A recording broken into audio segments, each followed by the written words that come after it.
Consider this before viewing An Inside Look, the flu. Discuss what you already know about viruses. Are they cells? How are they transmitted? What kinds of infections do they cause? As you watch the program, note how a virus affects the human body and how the body's immune system prepares itself for battle. Assignment Discovery now presents An Inside Look, the flu.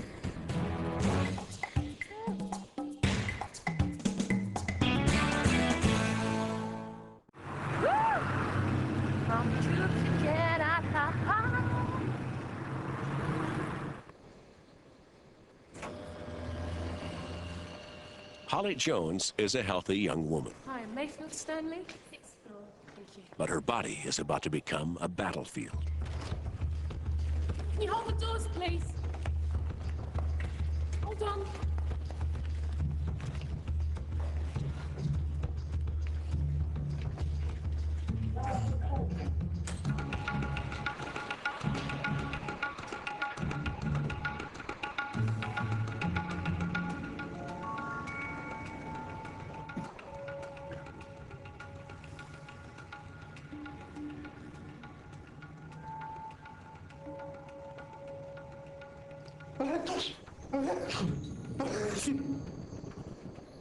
A sneeze explodes into the area at 40 miles an hour, sweeping 100,000 droplets of mucus into every corner of the elevator. Bless you. Most of these droplets are harmless, but some carry living organisms which are highly infectious. These bacteria and tiny viruses will spawn inside a human body. The cold, dry air of the elevator will kill them in minutes. They urgently need to find another human host.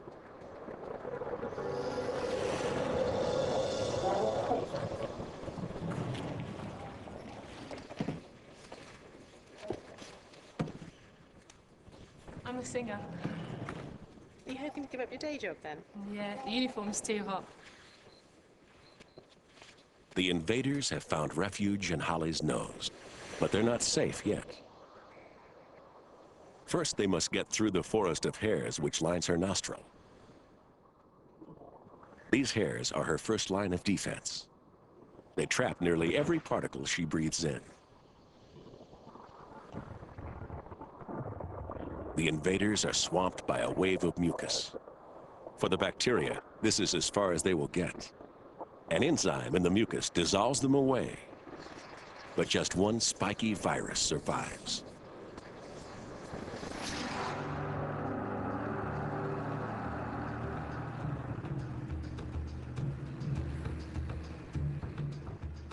As Holly breathes in again, she rips the virus from her nose hair and sucks it into the cavern of her nostril.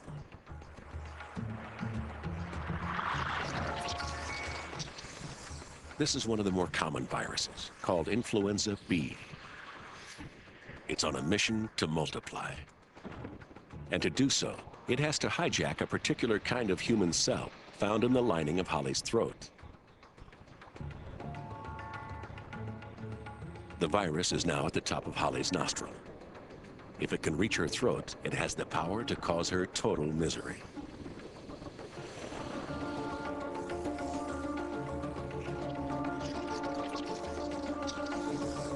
Her winding nasal passages are designed to trap invaders and wash them into her stomach to be destroyed.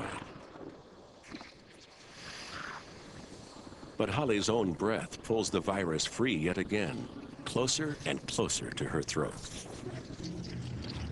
That's from me to you. You gotta take it in your stride. You can't hide, you can't hide it. Truth you cannot hide. Against all odds, the virus has made it to Holly's throat. As it burrows through a thick sea of mucus, it approaches the cells which are its target. Now it has to pull off one final trick. The flu virus has evolved to take advantage of the way that human cells work.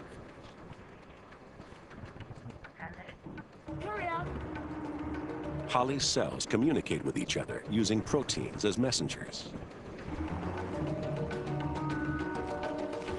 Hello, courier.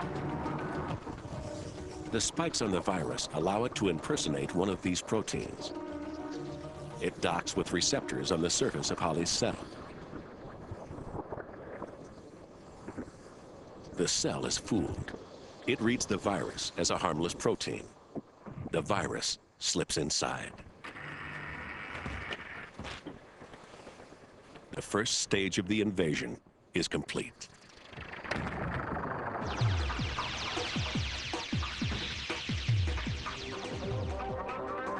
It's 7 hours since Holly first breathed in the virus. She still feels fine, but deep inside her throat cell, the virus is already wreaking havoc. It has seized control of the cell's machinery.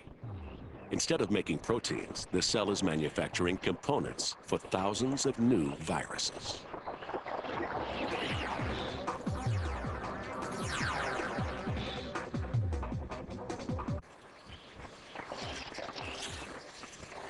Holly's cell has become a virus cloning factory. From this single throat cell, 10,000 viruses are born. Each new virus will set out to hijack another cell and turn it into a new cloning machine. Phase 2 of the invasion is on the way. I heard this music journalist might come down and give us a review. Really? Yeah. Right, I'm just going to run through what we're going to do on Friday. Obviously, set drums up, back, yeah? We're going to have 2 sets of 4 In just 2 hours, the virus has infected 5,000 cells in Holly's throat. Then, Dave, you're going to be stage left, so get all your gear around here. Sal, your stuff's going to be here. Set all of your gear up there. And If it spreads to her lungs, it could make her critically ill. Really, but I would imagine 1, 2... It's time for her body to fight back. The frontline troops of the immune system are the natural killer cells. They patrol Holly's body looking for trouble. They spray a poison to destroy the pieces of virus being hatched inside the cell. But this is warfare of the crudest kind. In the process, many of Holly's own throat cells are obliterated. Keyboards at right angles, so that's no Okay. problem. Excuse just a second, love. Thanks. You're going to have the full run of the whole stage. Now, we've got 4 Sorry to tea interrupt bags. the band, Mrs. Alex. Might get another coffee. Anyone want one? Oh, yeah, please, Monica. Cappuccino, no sugar? How long have you been going out with her?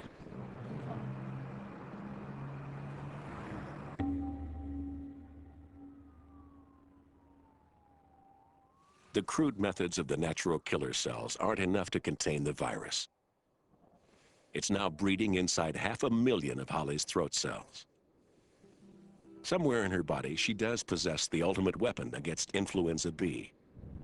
2 single immune cells capable of wiping out the invasion altogether. But they are 2 cells among trillions. And until they're found, Holly's natural killer cells must soldier on alone. The collateral damage gets worse. Cell debris piles up in her throat. If it isn't disposed of, she could choke as she sleeps. But Holly's immune system has its own cleanup crew.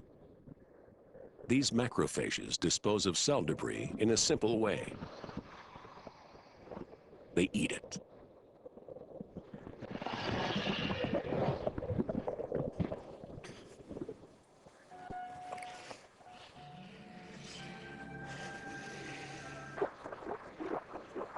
Debris that isn't devoured by macrophages is carried away on tiny beating hairs called cilia, to be swallowed and digested.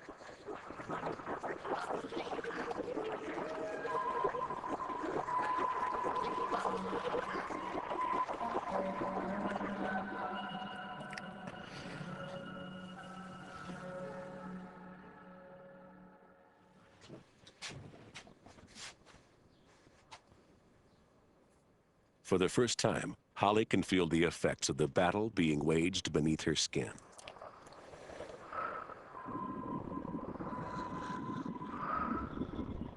Trying to contain the virus, her own immune system has destroyed thousands of throat cells.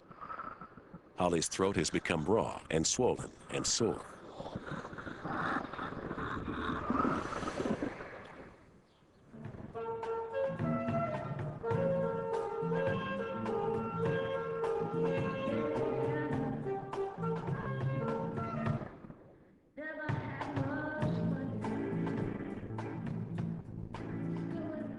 Holly is getting the flu, but her symptoms won't be caused by the flu virus directly. Instead, they'll be triggered by the desperate rear guard action of her own body.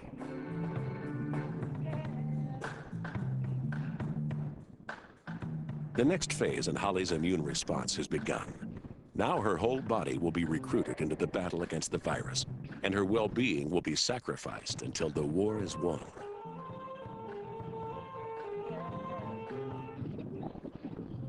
The macrophages working in her throat release chemical smoke signals called interleukins. Interleukins surge through her bloodstream, summoning reinforcements to the battlefield.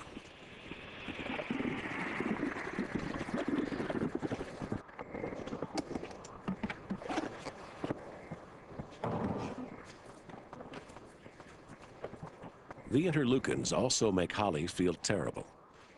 They make her nerves hypersensitive, so the slightest movement causes her pain. The virus has only attacked a tiny patch of cells in her throat, yet her body aches all over.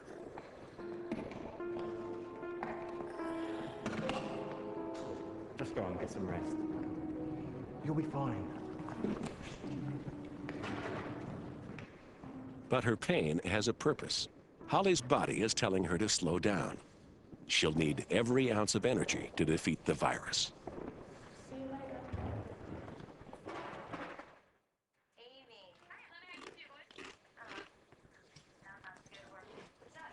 Look, you don't have to stay in just because of me, Rach.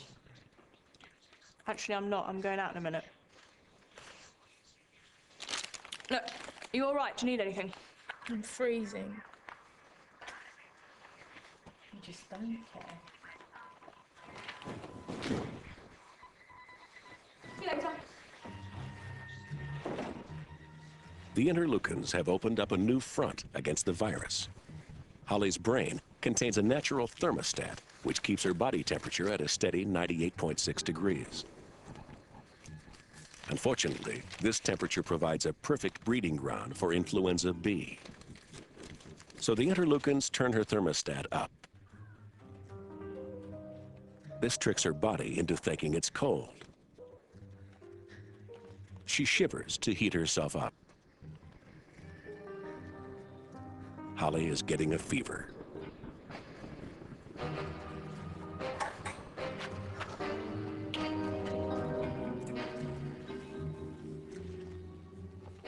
As her temperature rises, virus cloning slows down. But other processes in her body speed up. New immune cells are produced at a faster rate. Even her hair and nails grow 20% quicker than normal.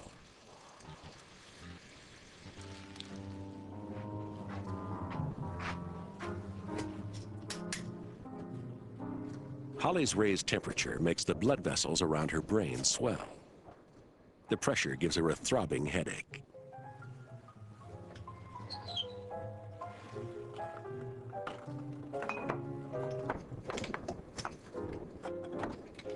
Though very high fevers can be dangerous, it's not bad that she can't find any pills for her headache. Painkillers would also lower her fever and give the virus a new lease on life.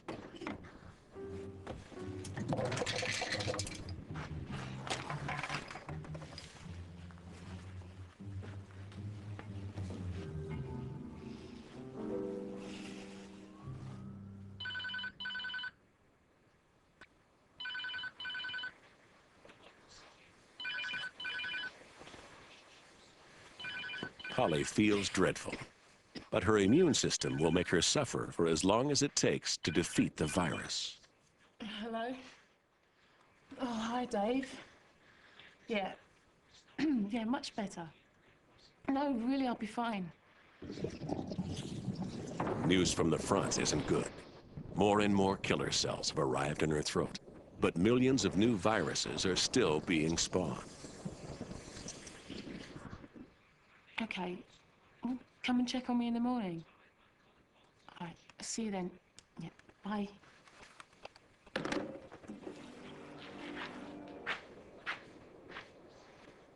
Holly's chances of singing on stage in 24 hours are looking remote.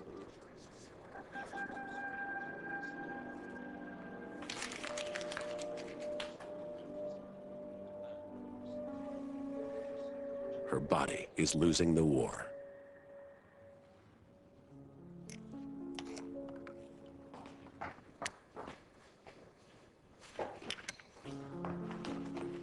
Holly has been fighting the virus for 36 hours with no sign of success. But somewhere in her body there exists a weapon so powerful it could destroy the virus completely. The task is to find it. All over her infected throat, cells called dendritic cells have been gathering fragments of virus. Wearing virus spikes like badges on their surface, they go in search of the ultimate weapon against influenza B.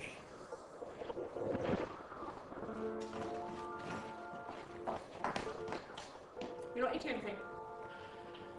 So you clean the bathroom. That's right, I'll get on my way out. See you later. Hope you're feeling better. Bye. All of Holly's hopes are pinned on the dendritic cells. The immune system is one of the most remarkable features of the human body. Here in Holly's lymph, 1 trillion cells known as T cells and B cells are floating, each one individually designed to kill a different foreign invader. Each one waiting for the call. And among these trillion cells, just 1 T cell and B cell are designed to deal with influenza B. If they're found, they'll mount a devastating pincer attack on the virus. You're right, Hal. Hi. How you feeling, Hal? Terrible. I'm sorry, but we're gonna have to cancel.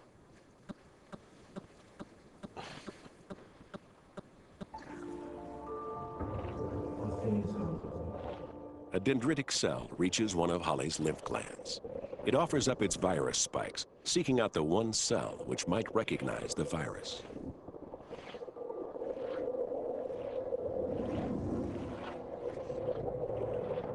Finally, it docks with a T cell. For 25 years, this one T cell has been waiting to be called into action. It begins to divide. Within hours, the original cell will become thousands of T cell clones.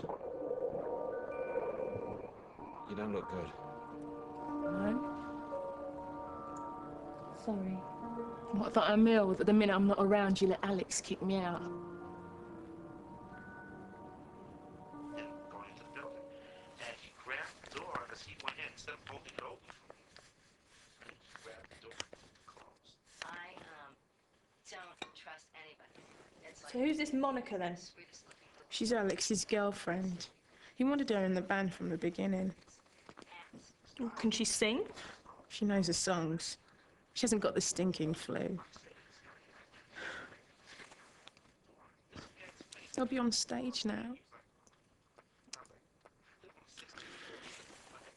Packed with dividing T cells, Holly's glands have begun to swell. But this time, her pain is a sign that the tide is turning. The T cells are launched into her bloodstream.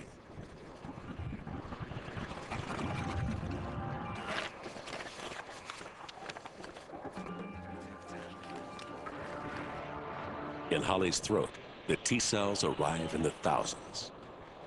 They home in on infected cells and take them out with surgical precision. The final battle has begun.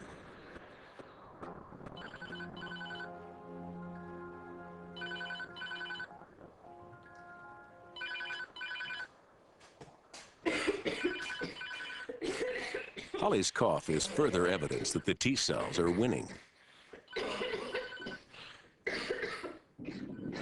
The cilia, which carry away cell debris, have themselves been damaged in the battle.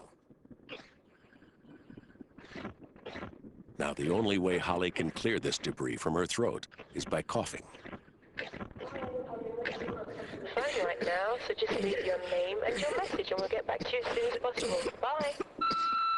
Hi, Al, it's me. Yeah, it didn't go too well last night. Anyway, could you meet us at the cafe Wednesday lunchtime? If you're up to it, of course. Bye. Meanwhile, the other half of the pincer attack has begun.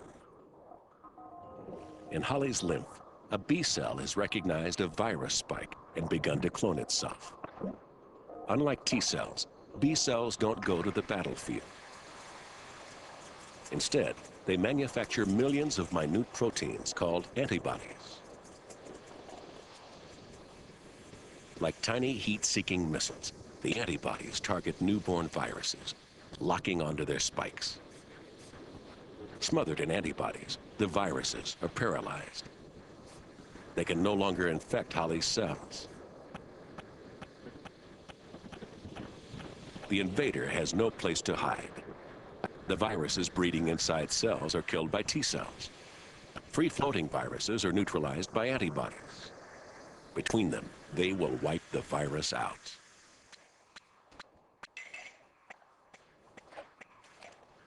But Holly's symptoms won't disappear just yet. Only when her immune system scales down its effort will she start to feel better.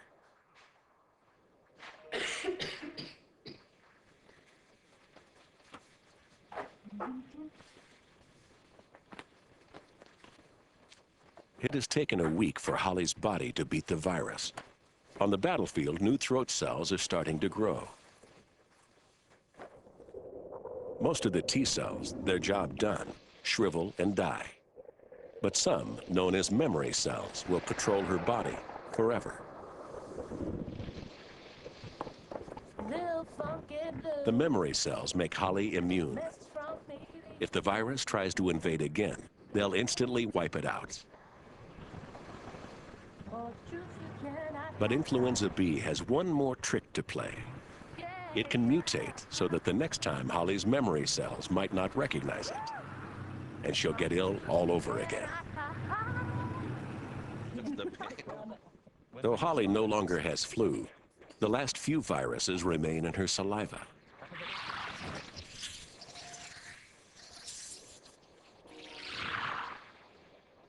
Her virus can't survive outside a human host. It urgently needs a new body to colonize.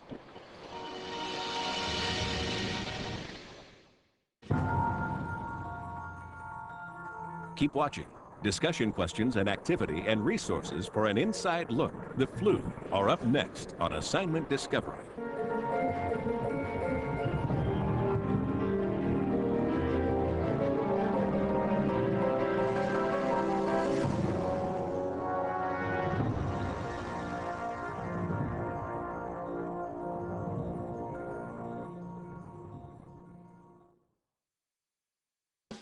Now that you've seen an inside look, the flu, talk about this.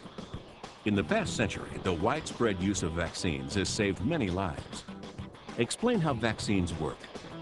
What is the problem with developing a vaccine for certain infections such as the flu or the common cold?